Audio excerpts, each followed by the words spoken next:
making loud statements and asking countries to listen to the citizens of the world.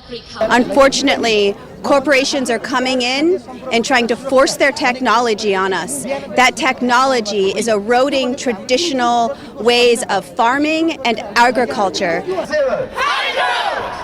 Net zero needs nuclear! Net zero needs nuclear! The time is crucial. We say we need solar, we need wind, we need hydro, and we also need nuclear. And that's why we had the message of youth coming from 28 different countries under one voice. Power, power for the people. Power for the people. I've learned the importance of collaboration and finding ways, even in the midst of difficulty, to reach conclusion, to really work together. Because in the negotiations I've been in, it's been really difficult to find and agree on text. And I've seen how the African group as well have grouped themselves in trying to find solutions, because it's really difficult in these rooms with so many countries with differing interests to find consensus. But seeing the power changes as well, I've learned that we are shifting to a new global era where countries are recognizing, particularly countries from the developing world, are recognizing the importance of collaboration and actually stepping up and not just agreeing to what the North has to say.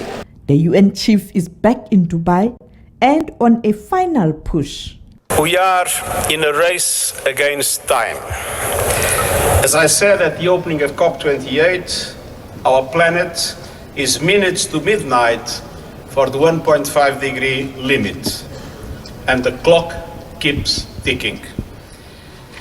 COP28 is scheduled to wrap up tomorrow, but there are still large gaps that need to be bridged. Now is the time for maximum ambition and maximum flexibility. He reminded countries of their responsibilities. Well, the COP covers many aspects and it depends on the global balance. But a central aspect, in my opinion, of the success of the COP will be for the COP to reach a consensus on the need to phase out fossil fuels in line with a time framework that is in line with the 1.5 degree limit. That doesn't mean that all countries must phase out fossil fuels at the same time. The principle of common differentiated responsibility is applied. But it means that globally, the phase out of fossil fuels need to be compatible with the net zero in 2050 and with the limit of 1.5 degrees in temperature rise. On the issue of funding, the UN boss had this to say. Let's be clear. One of the things that is essential is that all commitments made by developed countries need to be transparently implemented. But we will not solve the problems of equity in relation to climate only with climate finance.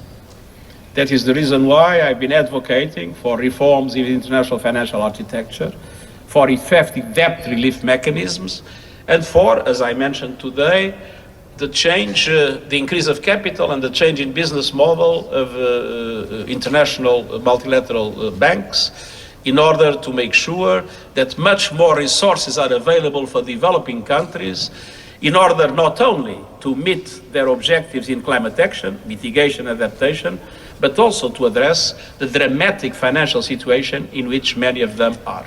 We cannot separate things.